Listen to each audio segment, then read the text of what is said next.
Today is December the 14th. It is 10 a.m. We have all commissioners here. We'll start with the Pledge of Allegiance. Pledge of allegiance to the flag of the United States of America and to the republic for which it stands, one nation, under God, indivisible, with liberty and justice for all. Honor the Texas flag. I pledge allegiance to thee, Texas, one state, under God, One. and indivisible. Okay. Good morning again, everyone. Excited to have so many folks here. I'm happy to announce that the governor has reappointed Commissioner Fields to a new term, which expires February of 29. So congratulations, Cindy. Good job.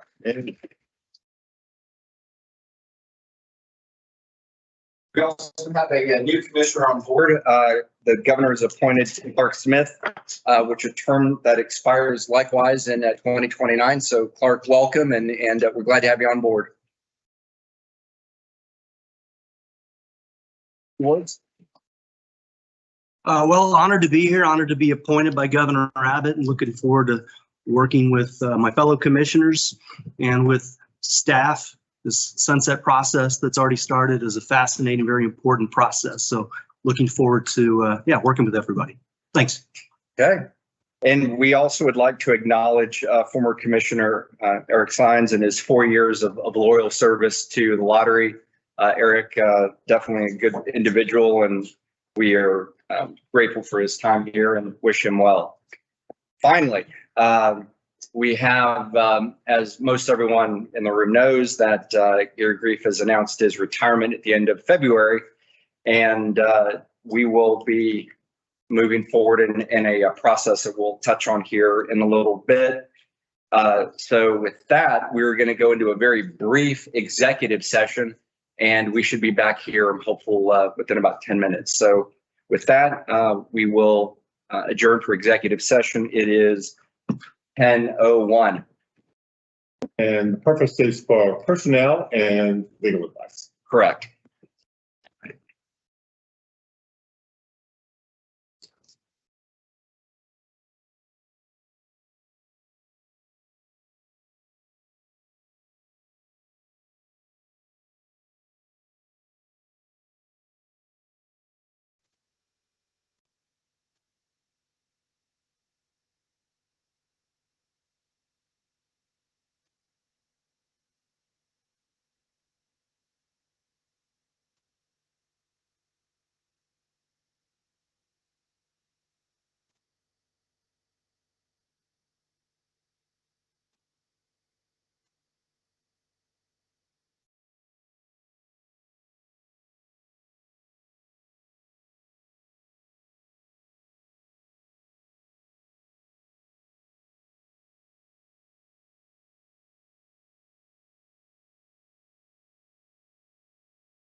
Pretty easy, Mark. Yes, sir.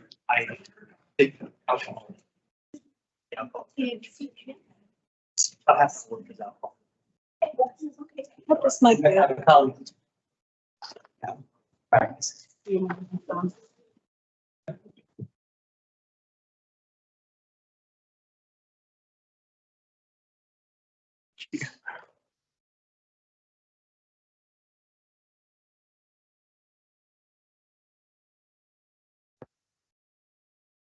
Okay, we are back in session. It is 10:16. I would like to read a statement here. The commission would like to ask Commissioner Fields to coordinate with the commission staff on application of process for the executive director position. I therefore move that the commission delegate Commissioner Fields the authority to coordinate with HR director and other commission staff as they deem necessary without the need for further commission discussion or action to finalize the posting for executive director and post the position and to decide on the process to screen applicants, to conduct background investigations, to schedule interviews and other administrative matters related to the application process. Do I have a second? Okay, good job. All in favor, say aye. Aye. Okay, motion passes. All righty. So, let's see here, next item is a report on commissioner training. Bob Baird, this is your item. Thank you, Mr. Chairman. Chairman, Commissioners, I'm Bob Beard, General Counsel. Whenever we have a new lottery commissioner, this agency has a tradition of briefly reviewing the laws that govern the Texas Lottery Commission at that commissioner's first open meeting. Also, since the 2013 sunset legislation was enacted, the State Lottery Act requires new appointees to complete a training program before they may deliberate, vote, or be counted as a member in attendance at a commission meeting. The training must provide the appointee information regarding the legislation that created the commission, the program functions and rules and budget of the commission, the requirements of laws relating to open meetings, public information, administrative procedure, and conflicts of interest, and any applicable ethics policies adopted by the commission or the Ethics Commission. And I wanted to say for the record that prior to this meeting, Commissioner Smith had the required training session to go over these items with Governmental Affairs Director Nelda Trevino, Controller Sergio Ray, Deputy Executive Director Ryan Mendel, and me. And for purposes of today's meeting, I just want to provide a very brief overview of some highlights regarding the ethics, procedural, and open government laws governing the commission. At the training session, I provided a document titled A Guide to Ethics Laws for State Officers and Employees. This is a Texas Ethics Commission publication that was updated in 2022. And because the Lottery Commission has a number of more specific requirements, we annotated it using blue ink to highlight provisions that are specific to the Lottery Commission. These lottery-specific provisions are generally more restrictive than the requirements that apply to other state agencies. For instance, at this agency, there is a restriction against accepting employment or remuneration from a person that has a significant financial interest in the lottery, which is a defined term in Chapter 467 of the Government Code, or on the bingo side from a commercial lessor, distributor, or manufacturer. Also, with respect to gifts, while other agencies are subject to a de minimis exception that allows agency members and employees to accept gifts under $50 in value, for instance, to cover the cost of a meal.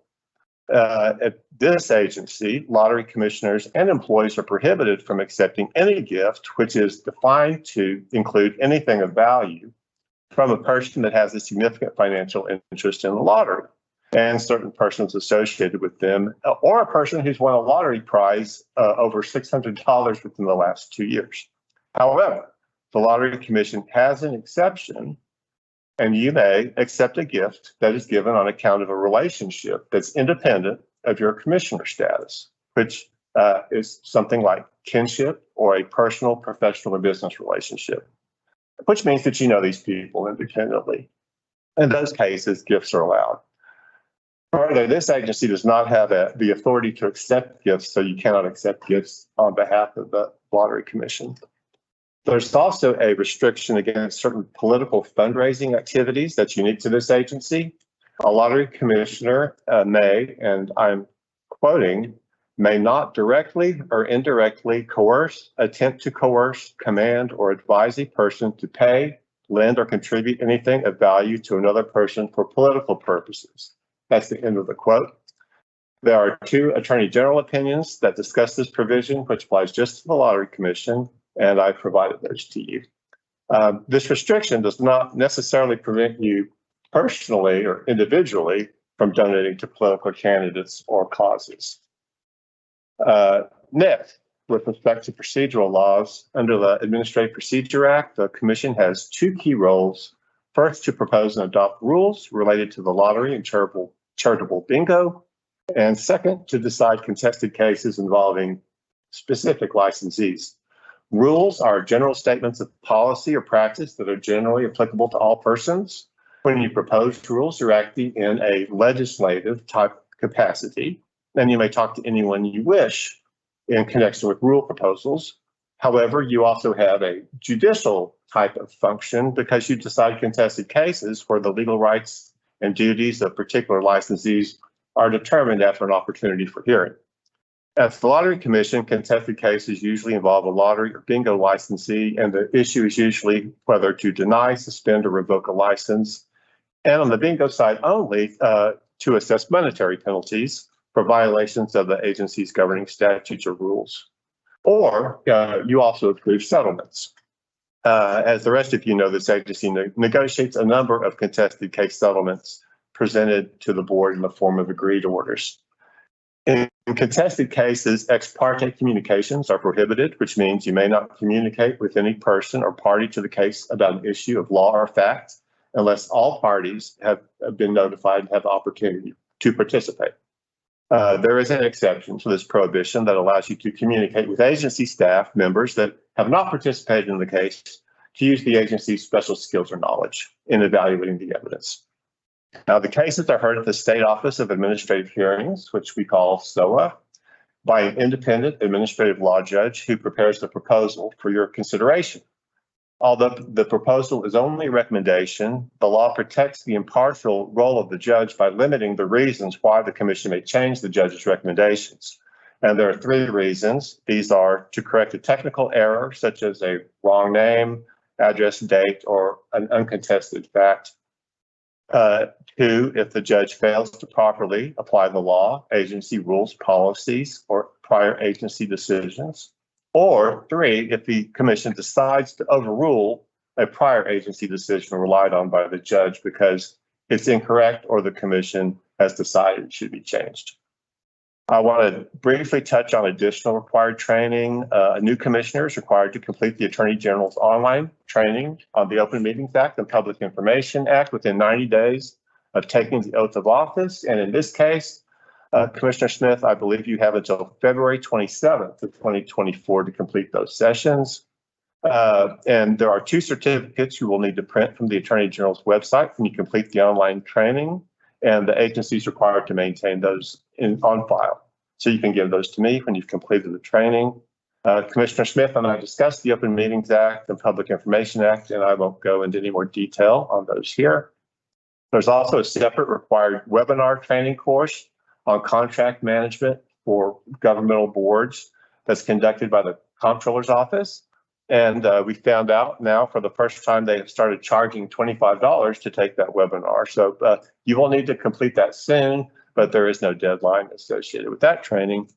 And last, I'll note that because the Lottery Commission is a 5-member board, 3 commissioners are required for a quorum, and there must be at least 3 commissioners present to conduct business at an open meeting. This also means 2 commissioners can meet and discuss public business, without violating the act.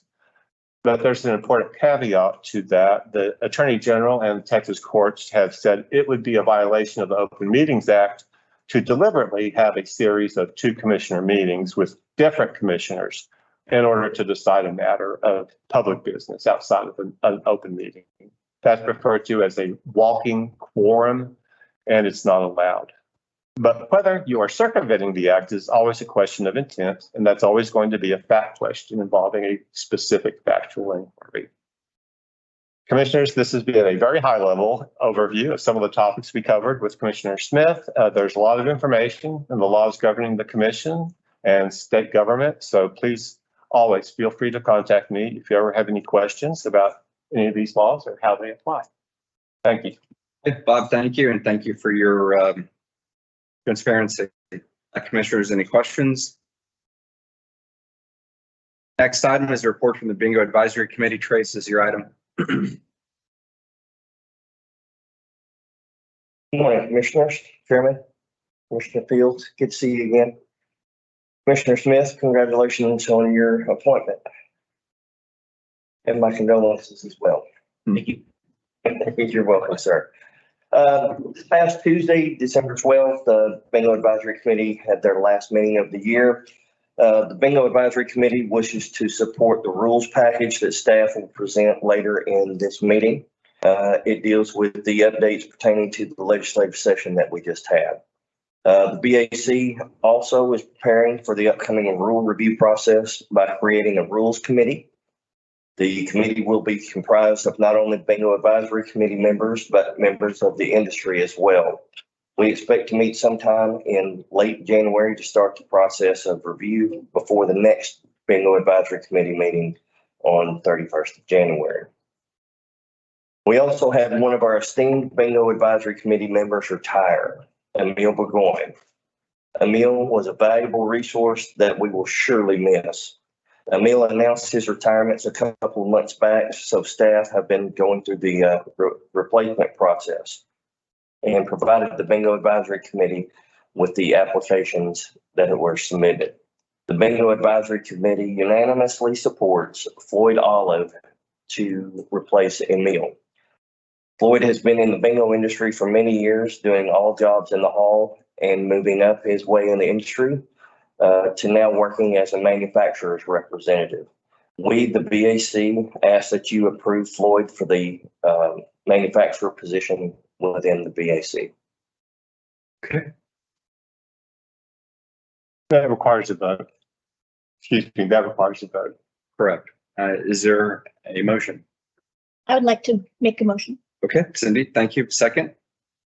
Second. Okay, all in favor, say aye. Aye. Thank you. Sounds good. Thank you very much, Trace. Sure. Okay, next item is adoption of bingo rule changes. Tyler, your item. Morning, Chairman, Commissioners. I apologize. I'm going to read from my phone. This is obviously quite lengthy here.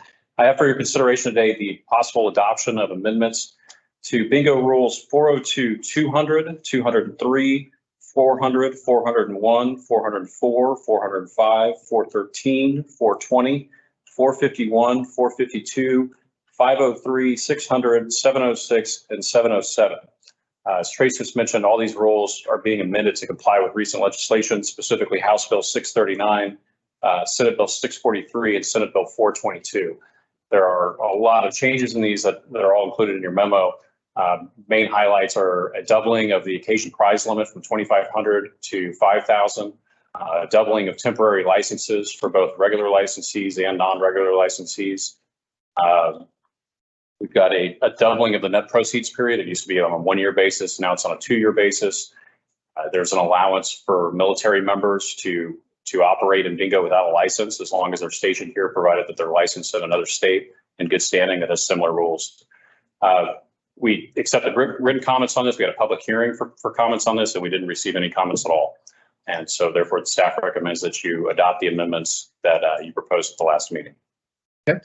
Commissioners, any questions? If not, is there a motion? Move that we adopt the amendments as proposed in bulk. Is there a second? Okay. All in favor, say aye. Aye. Okay, passes. Tyler, thank you. Next item, report on lottery sales and revenue. Sergio and Will, your item.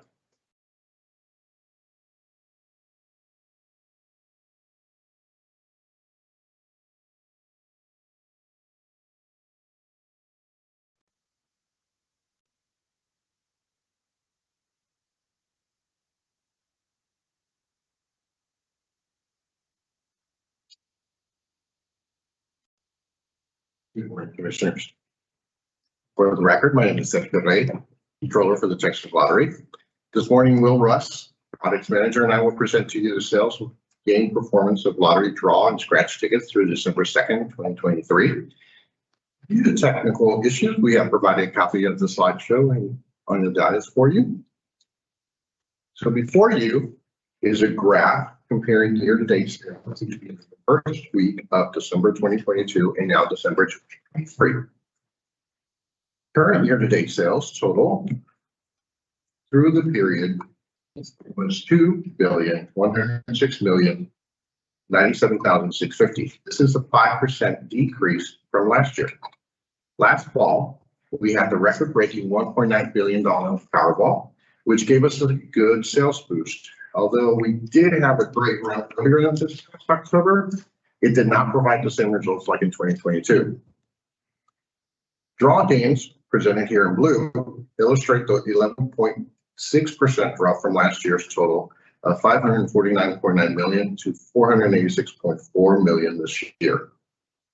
The scratch tickets, though, have recently had an increase in sales, but as shown in orange, the scratch sales decreased by $53 million. Our last year was $1.673 billion to this year's $1.619 billion.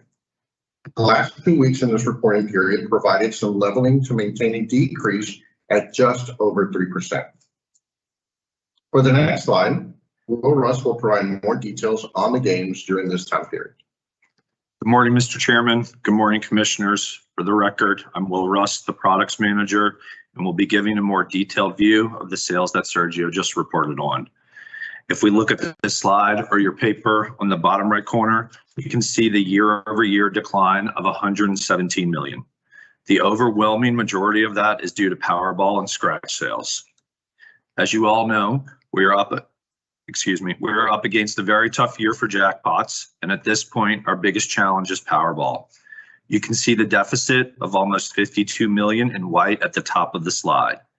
When considering this, it's important to remember Powerball hit an advertised $1.9 billion last November of 22, as Sergio just mentioned. This was and still is the world's highest jackpot. And better news, however, we are on a solid Powerball run, and the jackpot right now is $535 million. Continuing with the national jackpot games, you'll notice that Mega Millions is down a less significant $10.3 million. This is also somewhat expected given that by this time last year, Mega had 2 runs of approximately $100 million. Lotto is holding even, which is great news. The extra feature is up, and we're very pleased with its steady increase in popularity. The jackpot right now is at an impressive $30 million, and it's been growing for weeks. We'll continue to monitor it and hope for another large jackpot like we saw last April. Finally, Texas Two-Step is up slightly as well. In the middle of the slide in blue are the daily games, and the same trends are continuing. Daily 4, Cash 5, and All or Nothing are all slightly up. Pick 3 has a very minor decline, but as mentioned in previous meetings, we believe our Pick 3 players are moving to Daily 4. Although the draw games portion of the portfolio is down about $65 million, the last 4 weeks have been up, and the toughest comp week of the year is behind us. There are still challenging weeks ahead, though, as last year was historic for large jackpots. We'll keep an eye out on the current Powerball and Lotto jackpots and do what we can to capitalize on sales from those rolls. As I previously mentioned, scratch sales are down about $53 million or 3.19%. We know from our vendor partners and lottery industry press that Texas is not alone in this deficit. Other states around the country are also experiencing this decline year over year. On a better note, the last 3 weeks of scratch sales have been positive, and we have had some exciting launches. On Monday, December 4th, we launched the $20 $1 million Cash Blast scratch ticket game and partnered with the company Space Perspective on its second chance prize. 4 lucky winners and their guests will enjoy a flight to the edge of space on Space Perspective's Neptune capsule. The launch of this game has garnered press from around the state and even a national story. Sales for the first several days are promising, and a sample ticket is included for each of you on the dais. In response to the scratch sales deficit of the first quarter, we made some changes to the game launch schedule. The most significant of those changes is the addition of another $100 game that will launch in February. The prize structure for this game is different than the other $100 games currently in market, and we believe this diversification will appeal to our higher price point players. I will bring a sample ticket to the February commission meeting. Finally, our largest promotional event of the year is at the State Fair of Texas, which ended on October 22nd. The Texas Lottery had another successful year with its record-breaking sales of $2,061,313. We're very proud of the promotions team, our vendor and retail partners, and their success generating revenue for our beneficiaries. With that, I'll wrap up. Sergio and I are available for any questions. Thank you so much. Okay, thank you both. Commissioners, any discussion? Okay, thank you very much. Next item, report on transfers to the state. Sergio, stay right there and love to hear from you. Hi, Commissioners. Again, for the record, Secretary Controller. In your notebook, you will find the revenue transfer report to our beneficiaries, the Foundation School Fund, and the Texas Veterans Commission for the period ending October 31st, 2023. For the first 2 months of the year, our total accrued revenues were $289.2 million, with $286.2 million for the Foundation School Fund and just over $3 million for the Texas Veterans Commission. That is $9 million more than last year at this time.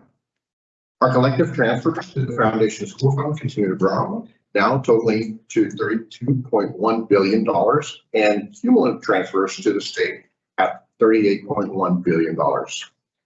And with that, this concludes my presentation. Okay, Commissioners, any discussion? All right, thank you very much, Sergio. All righty, next item, report on agency sunset review. Ryan, your item.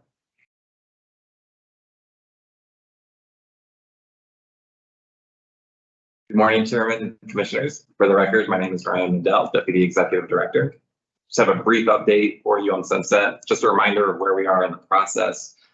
We've finished our self-evaluation report over the summer. Staff began the review. We've been working very closely with Sunset staff for the past few weeks, providing them information, meetings with our vendors and with us across the agency, and provide them all the information they need for this step of the process. Obviously, this will continue with the staff review process until the spring, at which point the Sunset review will transition more into the public hearing and with the Sunset Commission process. So again, just a very brief update to let you know that everything is going smoothly so far. We've been providing a lot of information and answering all the questions that they have at this point. And that's all I have to update on. Okay, Commissioners, any discussion? All right, Brian, thank you very much. And we're also grateful for the members of the Sunset Commission for their service as well. So thank you all. Next item, Darlene, the internal auditors report. Good morning, Commissioners. Good to see you all. For the record, my name is Darlene Brown and I'm your internal auditor. In your notebook is our status of activities so far. We are wrapping up the scratch ticket warehouse audit where we looked at the internal controls for safekeeping, tracking, distribution of the scratch tickets, including destruction. Also, I'm happy to report that we don't have any findings in that area, and I'll bring the full report to you at the next session. We're also looking at the scratch ticket contract procurement. We anticipate that will be completed prior to the next meeting, and I'll report on that. Finally, we anticipate that we will begin our claims and price payment management audit in January, and then we'll provide an update in the next meeting. That concludes my report for today, but I'll be happy to answer any questions.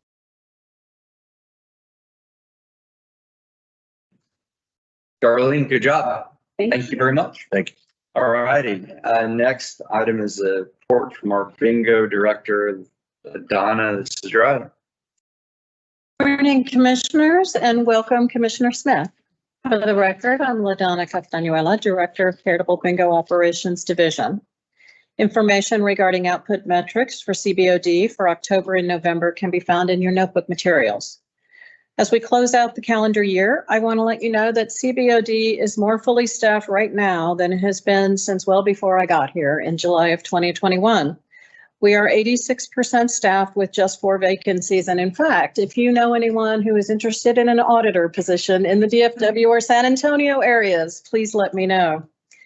The division's current staffing includes several new employees who are bringing new energy to our operations and several others in the field and at headquarters who bring the tremendous value of their 10 to 20 plus years of bingo industry history and experience.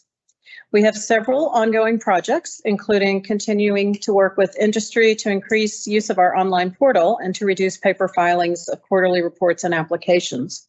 Earlier this year, we posted detailed how-to manuals online and we're sending quarterly reminders by email, including links to the required forms and the how-to manuals. Like Ryan mentioned, we've been preparing numerous responses and data for our Sunset Review and also attending a number of meetings and demonstrations, including visits to bingo halls and a couple of on-site game inspections in November. Next month, we will conduct what we expect to be a marathon meeting with the BAC's Rules Review Committee as part of the rules review process. Finally, I would also like to thank Emile Bourgoin, our outgoing BAC member, for his years of service to the committee and to the commission, and especially for always being willing to share his extensive knowledge and patience with me.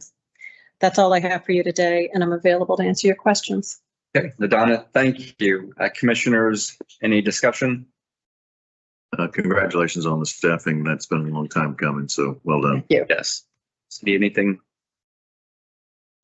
You know what he said? You've been super busy, you guys, and Yes, we have.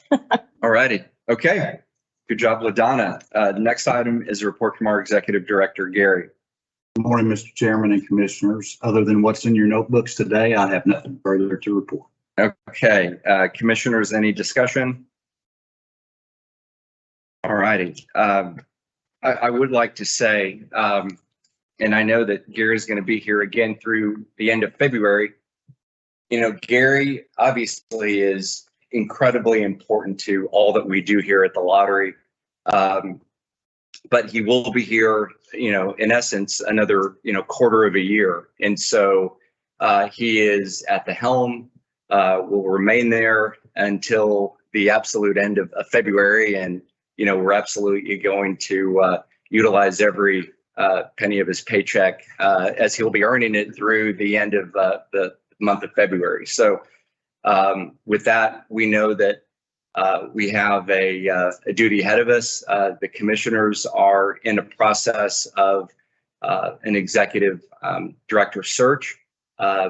Cindy is going to, as I mentioned earlier, going to be the point person for the commissioners and working with Jan and lottery staff and the governor's office. We will be moving forward and we will keep you up to date from the dais. And, who knows, maybe we'll have an announcement prior to at the end of February. So with that, again, Gary remains at the helm, will be, and everyone's day-to-day duties, responsibilities, they remain the same.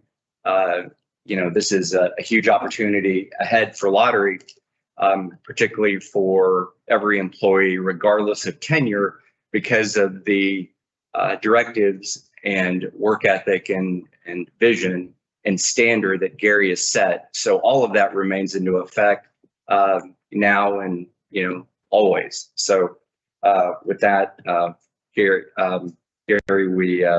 we look forward to the next several months here with you. So just wanted to pass that along from the dais. Okay, next item, we have enforcement cases. Bob? Thank you, Mr. Chairman.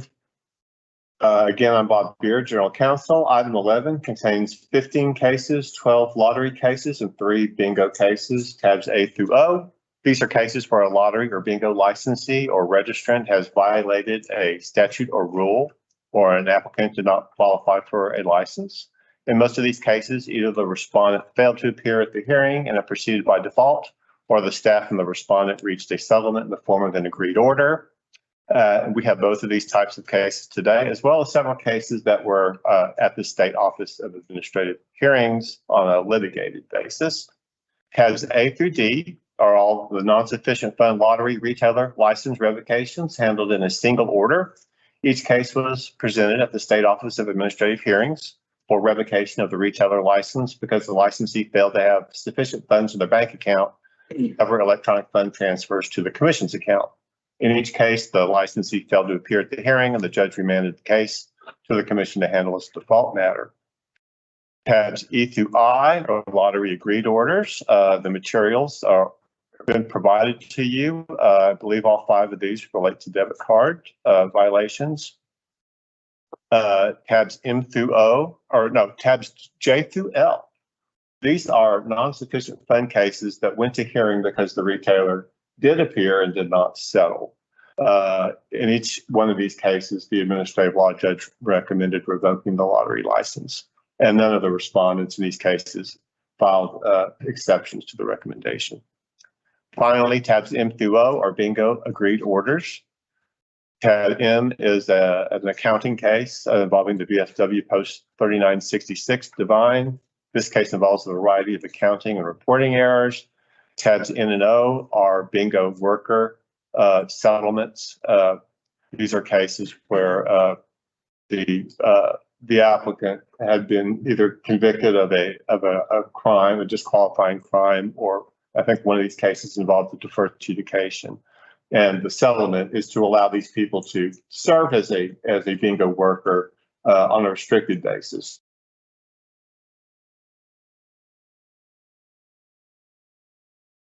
I think on transactions on compliance with the charitable bingo rules, but they may sell and deliver prize money, sell bingo cards, pull tabs, work as an usher. That concludes my presentation. You may take up the enforcement orders in a single vote if you like, and I'll also be happy to answer any questions. Okay, any discussion? Is there a motion? I'll make a motion. Okay, we have a second? Second. Okay, all in favor, say aye. Aye. Okay, Bob, good job. Thank you, commissioners.